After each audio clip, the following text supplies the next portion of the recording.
Pelantikan. Yang sebelum-sebelumnya ini kan tidak ada proses pelantikan. Kenapa? Kita ada juga mendapatkan foto pengukuhan.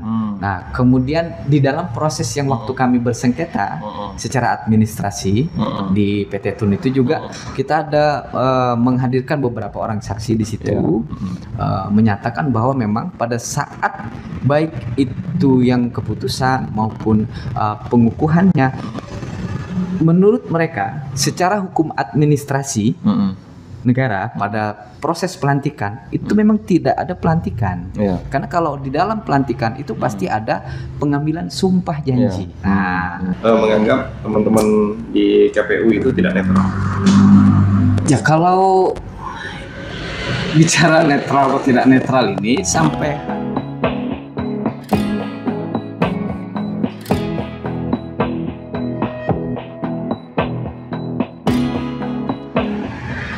Halo Densenan Seberatan, kembali lagi di acara Tembik Kesah, dan hari ini alhamdulillah kita ditemani tamu spesial, yaitu Komisioner KPU Kabupaten Kutai Kartanegara, Bang Wiwin. Assalamualaikum Bang Wiwin. Waalaikumsalam. Terima Pak kasih. Fauzi, saya panggil Bapak dia. Iya, biar kelihatan tuha lah saya. Ya, kan?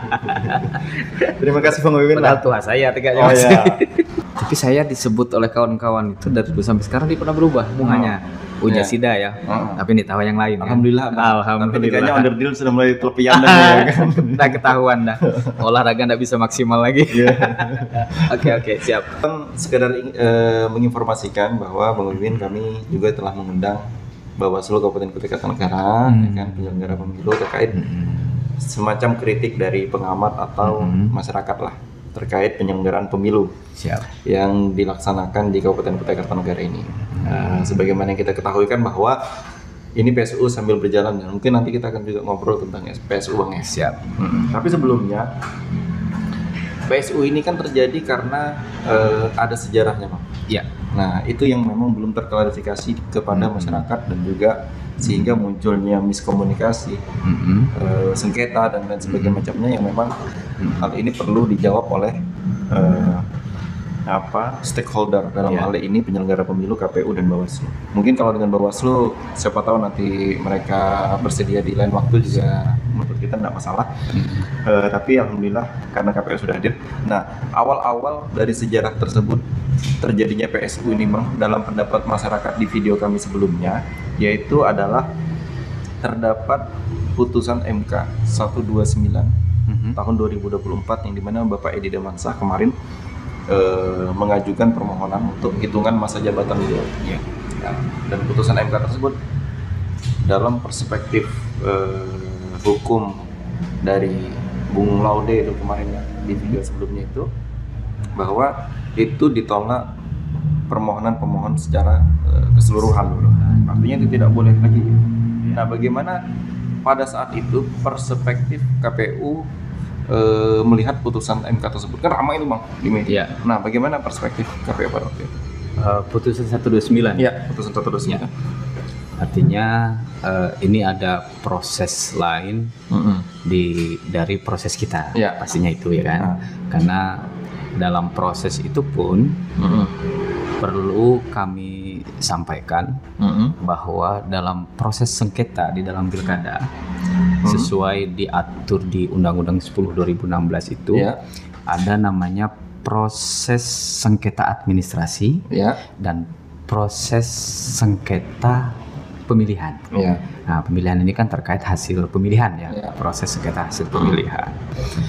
Nah, dalam prosesnya penetapan yang kita laksanakan di tanggal 22 September ya, penetapan calon untuk pemilihan 27 November ya, kita bicara yang kemarin. Nah, itu kan kita tetapkan di 22 September, kemudian diberikan waktu kepada calon yang merasa keberatan atas penetapan tersebut untuk melakukan gugatan sengketa gugatan administrasi. Di administrasi. Berproseslah gugatan sengketa administrasi. Masuk ke kawan-kawan Bawaslu. Ya kan? Kemudian berproses di Bawaslu,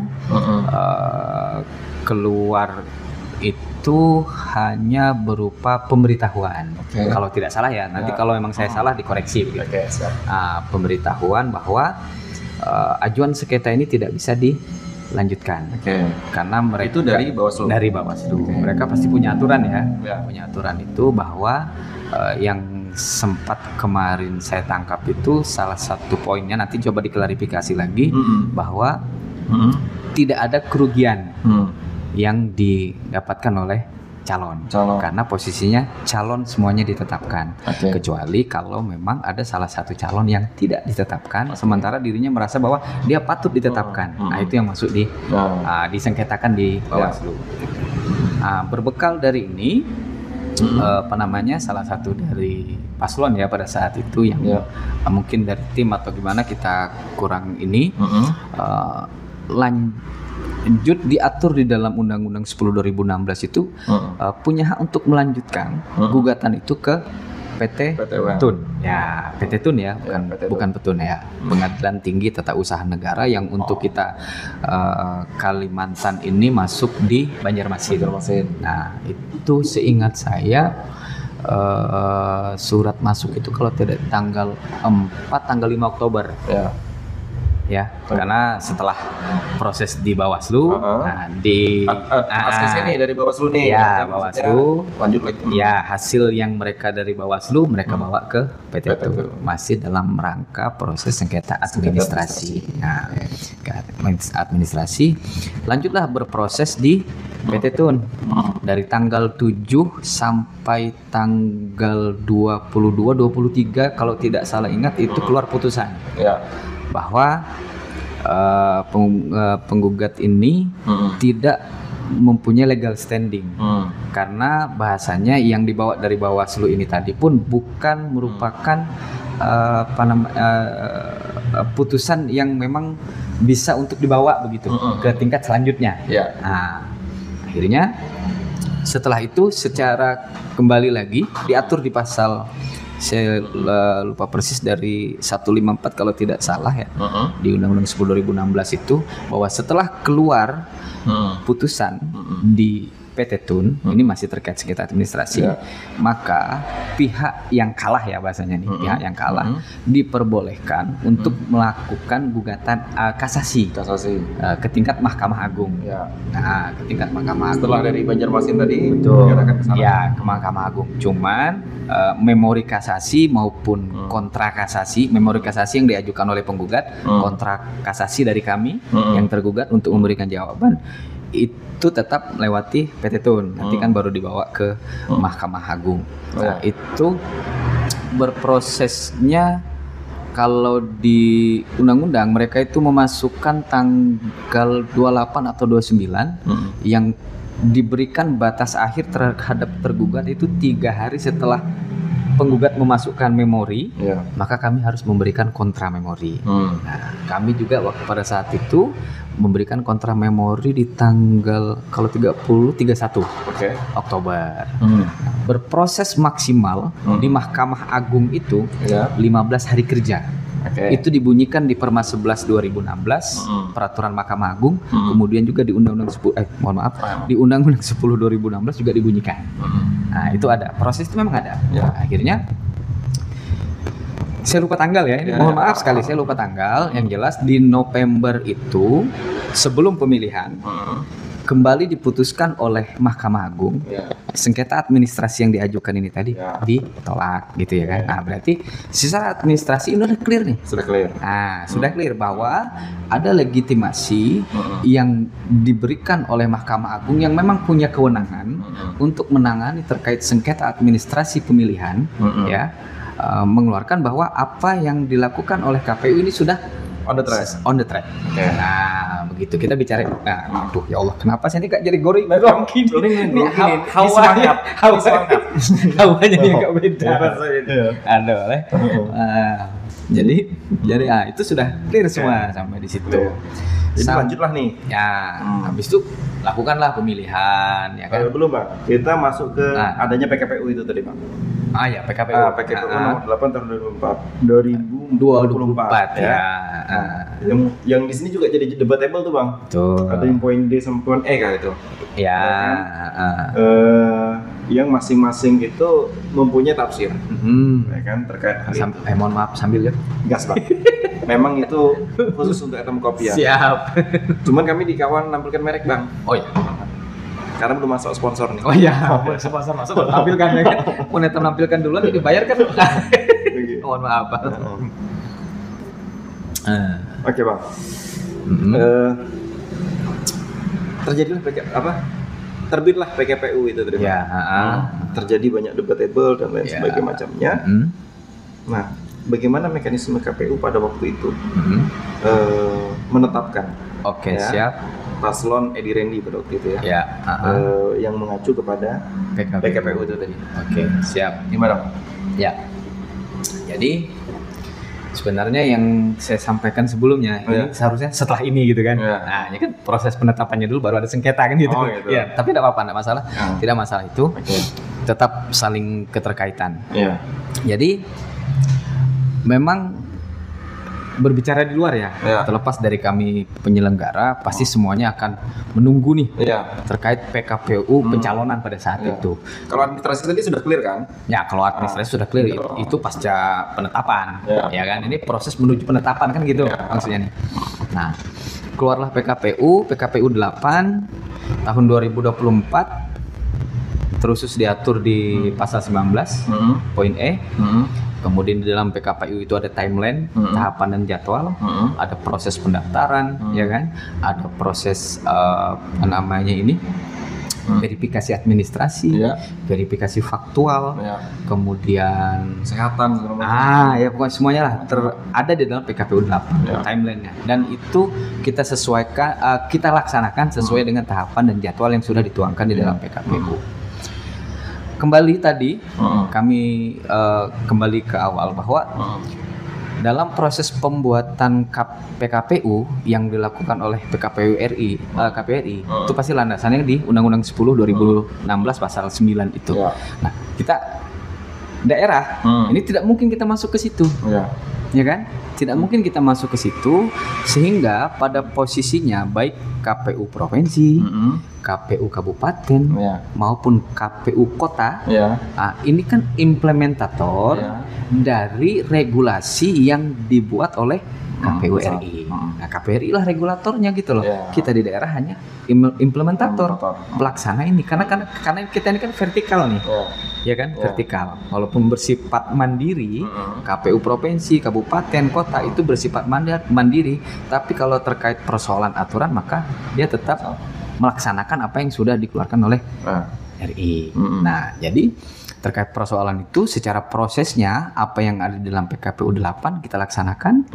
Nah, dan di beberapa kali bimbingan teknis yang diberikan oleh KPRI kepada kita, ya memang disampaikan bahwa betul pelaksanaan pemilihan kepala daerah, baik gubernur, wakil gubernur, bupati, wakil bupati, wali kota maupun wakil wali kota, itu yang melaksanakan KPU provinsi, KPU kabupaten, dan KPU kota. Tapi terkait aturan tetap KPRI yang membuat. Nah, pada intinya itu tadi kembali bahwa kita sudah melaksanakan sesuai yang memang sudah dibuat oleh KPU. Dengan proses yang ada tadi ya. Jadi kalau kembali pada proses penetapan tadi kan tanya ke Ars itu menyesuaikan dengan PKPU yang memang menjadi aturan mainnya. PKPU 8 tahun 2024 itu tahapan dan jadwalnya, ada proses verifikasi pendaftaran, verifikasi administrasi, kemudian ya kita lakukanlah proses faktual. Nah, faktual untuk menjawab poin E itu.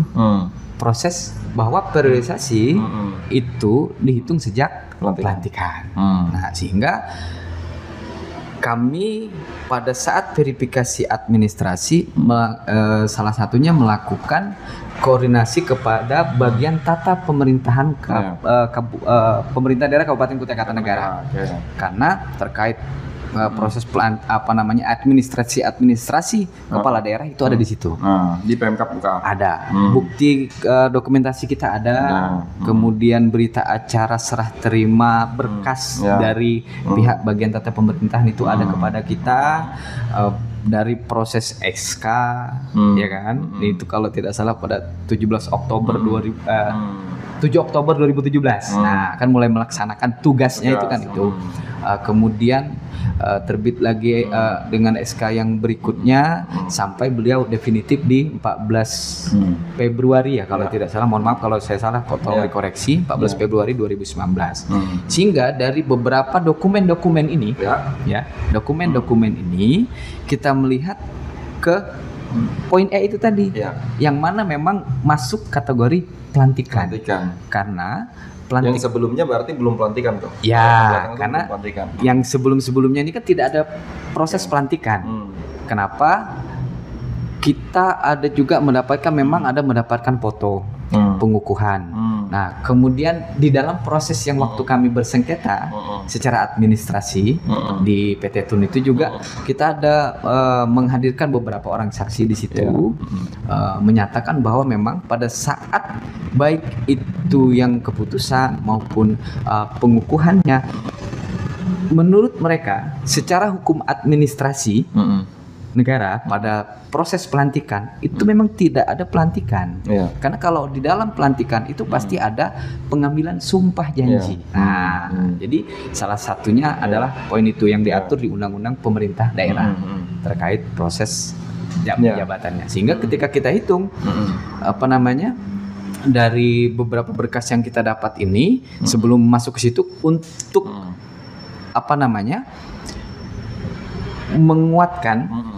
menguatkan kami terkait berkas-berkas yang ada ini.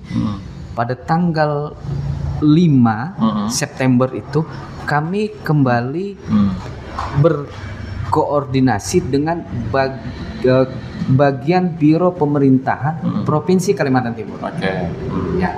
Faktual sampai ke situ, Pak? Ya, sampai ke sana kita faktualkan. Jadi sampai ke sana kita faktualkan, fotonya ada, daftar hadir kita beserta pejabat di situ ada, kemudian dokumentasi kita menyandingkan berkas-berkas itu dengan Biro Pemerintahan Provinsi itu ada.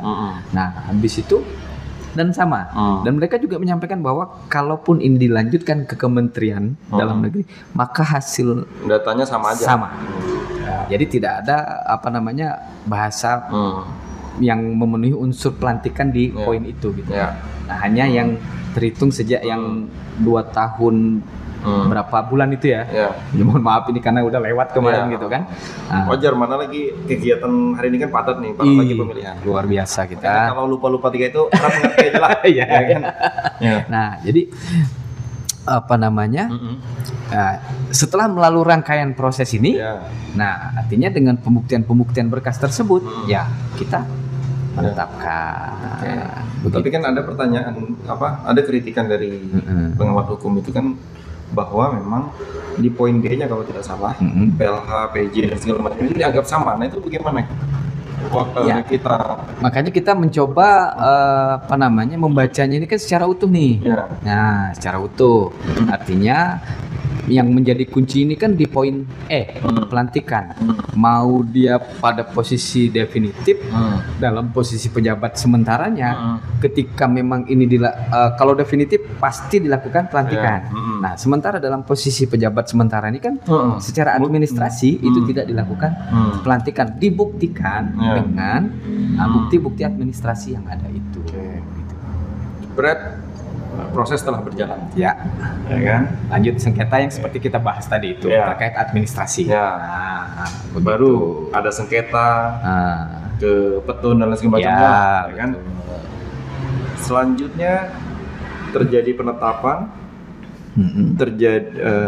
lalu dilaksanakan nih pilkada nih. Pilkada 27 November 2024. Lalu dalam pemilihan tersebut Pak Edi Randy menang. Ya, betul. Di sisi lain juga gugatan Pak Dendi Alif. Dua paslon itu menggugat semua. Nah, tapi yang 163 satu berapa kemarin? Yang Pak Dendi Alif itu diterima. Dan juga MK setelah diterima proses sidang dan lain sebagainya macamnya, Bang, ya, kita juga mengamati itu. Nah, di proses MK di putusan MK tersebut, putusan 195 ya. Betul, 195. Agar KPU Kutai Kartanegara harus melakukan PSU. Ya. Nah, artinya apa? Ini kan terjadi kritik nih dari masyarakat. Ya. Wah, yang rugi dong kami dah milih, habis itu berulang lagi, terus kerugian negara dan lain sebagainya macamnya itu terjadi. Nah, itu juga menjadi kritikan teman-teman yang kemarin gitu. Ya. Nah, itu bagaimana tanggapan Bang Wiwin ya? Ya, artinya bicara on the track tadi dan pengaturan terkait sengketa yang ada di pemilihan, baik dari proses sengketa administrasi, kemudian sampai diatur juga yang 158 terkait sengketa hasil pemilihan. Nah, ini kan memang ada peradilan yang berbeda gitu ya kan, otomatis pasti ada peradilan yang berbeda. Artinya secara administrasi, kemudian juga tambahan bahwa PKPU 8 khususnya pasal 19 poin E itu juga dilakukan JR, judicial review, oleh, kalau tidak salah ingat namanya itu Pak Sasriponi ya, yang dari Bengkulu itu. Nomor perkaranya nomor 42, terbit sekitar 15 November ya, 15 November, dan putusannya itu juga menyebutkan bahwa pas PKPU 8 tahun 2024 pasal 19 poin E tidak bertentangan dengan undang-undang. Nah, tapi begitu nanti ini masih itu begitu masuk ke Mahkamah Konstitusi yang memang juga punya hak untuk badan peradilan yang diberikan hak untuk melaksanakan proses sengketa hasil, tentunya pasal 158 ini sebenarnya pertama itu kan pasti melihat selisih ya. Selisih, namun di pertimbangan mahkamah tidak selalu melihat bahwa itu menjadi poin utama. Nah, ada pertimbangan-pertimbangan lain. Nah, ketika ada pertimbangan lain dari majelis, kita sudah mengupayakan ya kan, sudah menghadirkan segala macam bukti administrasi, proses di kita dan sebagainya. Kemudian ada penilaian majelis atau mahkamah tersendiri, dan keluarlah putusan bahwa kita harus melaksanakan PSU ya. Di 60 hari ya. Betul, setelah 24 Februari ya kan. Jadi mulai 24 Februari kemarin itu dihitung 60 hari ke depan. Jadi di hari ke-60 itu harus sudah selesai pemungutan suaranya. Nah, ketika memang keluar putusan ini ya kita menghormati putusan dan kita laksanakan pemungutan suara ulang. Jadi menurut Bang Erwin bahwa KPU sudah on the track. Sudah on the track kalau kita. Ya, persoalan ada putusan lain ini kan bukan di luar kita. Yang penting dari proses awal sampai dengan seluruh proses yang sampai di akhir kita sedang menjalani dengan on the track yang ada di kita. Tapi kan ada anggapan bahwa Bang Wiwin dan teman-teman ini nggak netral nih, ya kan? Wah, bersekongkol nih, ya kan? Kita nggak tahu nih ya pandangan masyarakat dan pandangan anak. Nah, itu bagaimana Bang pandangan itu yang menganggap teman-teman di KPU itu tidak netral? Ya, kalau bicara netral atau tidak netral ini sampai hari ini ya, pada saat proses pencalonan ini kita sampaikan saja. Pada saat proses pencalonan itu ada sekitar 4 sampai 6 kalau tidak salah ya, 4 sampai 6 laporan yang masuk ke Dewan Kehormatan Penyelenggara Pemilu DKPP, melaporkan Komisioner KPU Kabupaten Kutai Kartanegara melakukan kesalahan. Ya salah satu pasti mungkin masuk lah, bahasanya tidak netral apa segala macam. Tapi karena proses yang kita laksanakan ini memang on the track sesuai dengan PKPU yang ada, kemudian verifikasi apa segala macam, kita tidak ada membedakan itu. Terkait misalnya verifikasi faktual terhadap administrasi yang disampaikan calon, kita tidak membedakan. Semuanya kita lakukan verifikasi administrasi, semuanya kita lakukan faktualisasi gitu. Artinya nanti kalau misalnya mohon maaf nih, yang A kita faktual, yang B tidak kita faktual. Nah, ini kan jelas nih. Tapi semua yang diserahkan ke kita itu kita faktualisasi semua. Oke. Jadi tidak ada posisi kita ini tidak netral lah. Nah, jadi kembali ke tadi beberapa laporan itu alhamdulillah tidak dilanjutkan. Iya. Artinya bahwa ya alhamdulillah kita dipandang bahwa kita masih tetap on the track dalam melaksanakan hal itu. Oke. Itu cukup panas Bang kita pembahasan tentang itu. Saya rasa itu sudah cukup Bang Wiwin juga sudah memberi kita. Tapi kita mau diskusi tentang persiapan PSU nih. Oh siap. Ini kan tinggal berapa hari lagi nih Bang? Hari ini tanggal 11 ya. 11. Pemungutan tanggal 19. Efektif kampanye dimulai dari tanggal 9 sampai 15 ya, sampai tanggal 15. Kemudian tanggal 16, 17, 18 hari tenang. 19 pemungutan. Oke. Ya. Jadi tinggal 7 hari lagi ya. 7 hari aktif. Nah, kesiapan gimana kesiapannya? Alhamdulillah kalau kesiapan hari ini mulai kemarin untuk logistik pemilihan terkait kelengkapan di TPS itu sudah ada sekitar 60-70% sudah ada. Nah, hari ini juga ada yang sudah mendarat. Nah, mungkin nanti malam juga ada, terutama surat suara.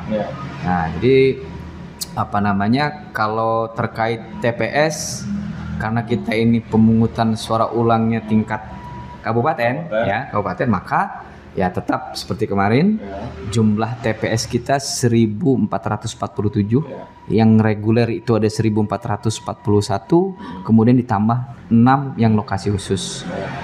Kalau pemilih. Nah, pemilih yang jelas sesuai dengan amar putusan Mahkamah Konstitusi, silahkan dibuka di poin 7, itu memerintahkan bahwa daftar pemilih tetap, daftar pemilih pindahan, dan daftar pemilih tambahan sama dengan yang digunakan pada saat 27 November kemarin. Iya, 27 November 2024 kemarin. Begitu. Jadi terkait penggunaan hak pilih, kami juga nanti pasti terus melakukan sosialisasi karena memang ada perlakuan berbeda. Ada perlakuan berbeda. Dalam artian begini, di dalam surat dasar 626 KPU RI itu jelas disampaikan bahwa 1. Menindaklanjuti putusan Mahkamah Konstitusi itu terkait daftar pemilih tetap. Nah, misalnya nih, saya terdaftar di TPS 7.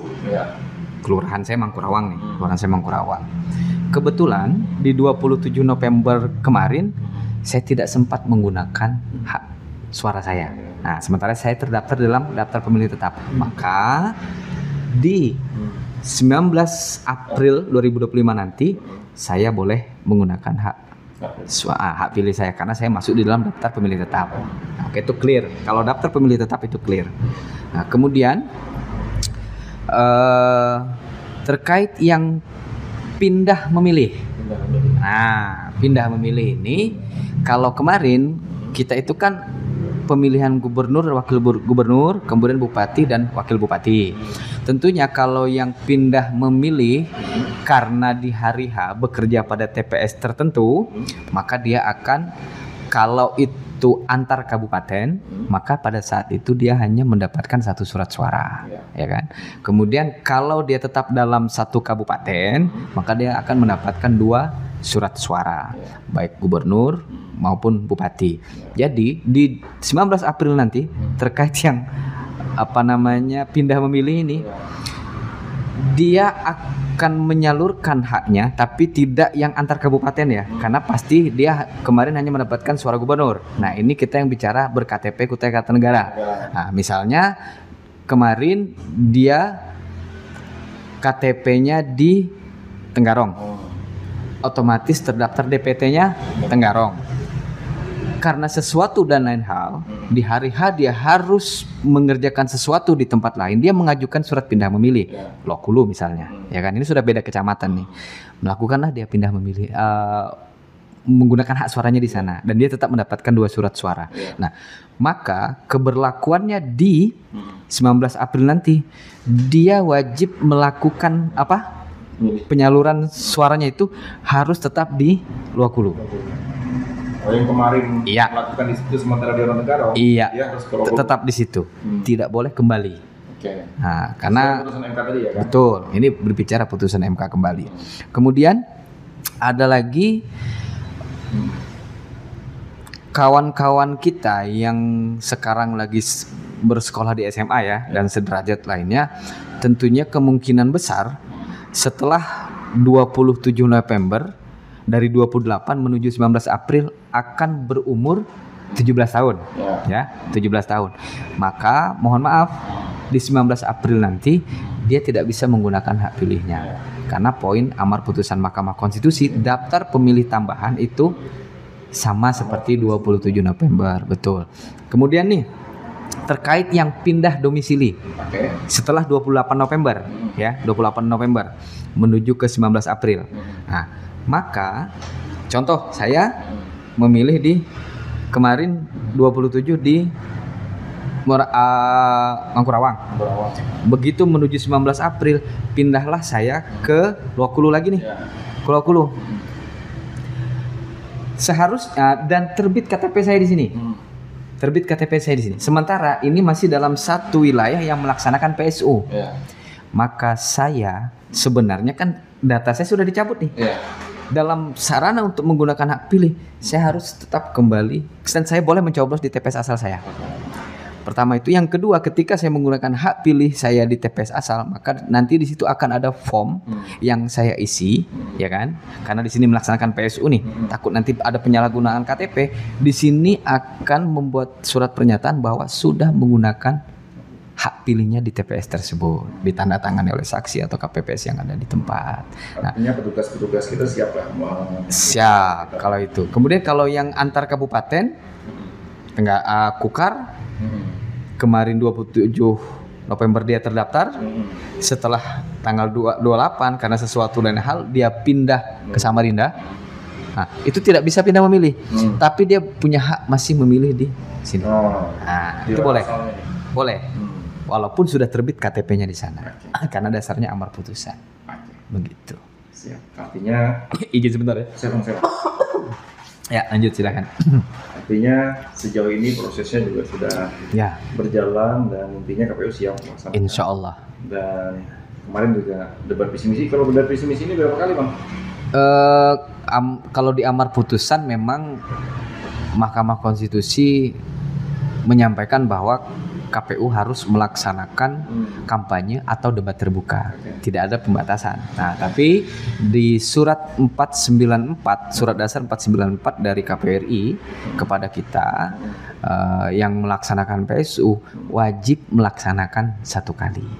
Nah, makanya itu dasar kita kemarin melaksanakan debat itu dalam rangka mensosialisasikan calon pengganti. Ya, calon pengganti. Artinya dan calon yang lain. Karena takut logistik nih, cukup ya kalau banyak-banyak di sini ya. Iya. Ya karena memang sudah dibatasi kan. Ya. Dan saya rasa KPU sudah siap tadi, Bang? Ya, siap insyaallah. Untuk masyarakat kita yang nonton ini gimana untuk menghadapi pemilu nanti? Apa yang ini Bang Wiwin sampaikan di PSU ini?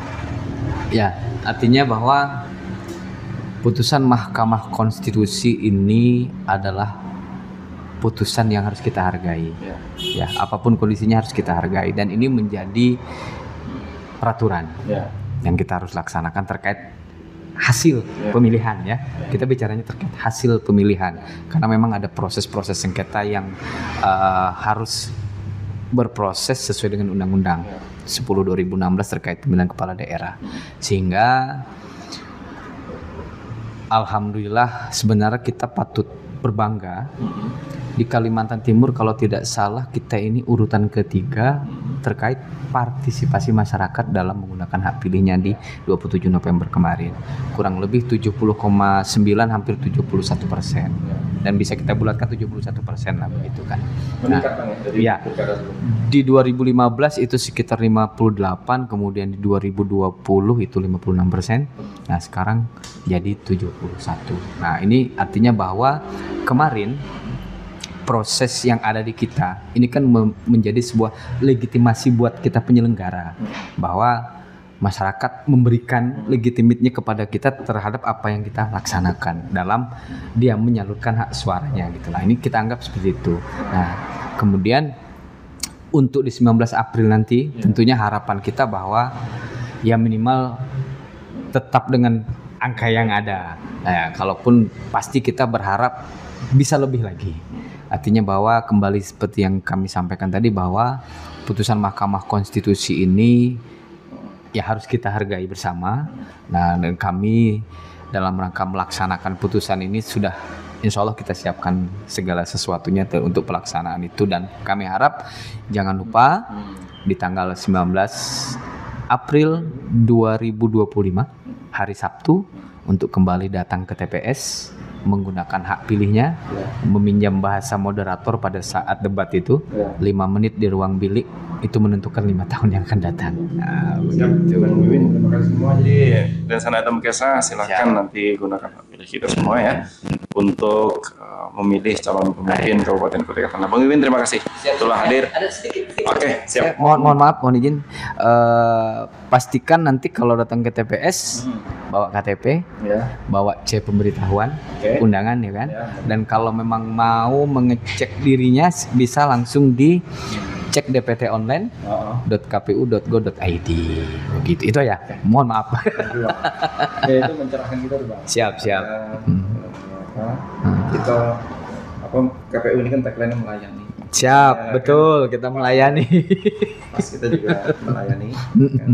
Informasi kita yang melayani siap kepada masyarakat kita. Ya. Mungkin sekali lagi terima kasih. Kami juga berterima kasih sama-sama telah hadir ya kan, siap dari rakyat. Ya.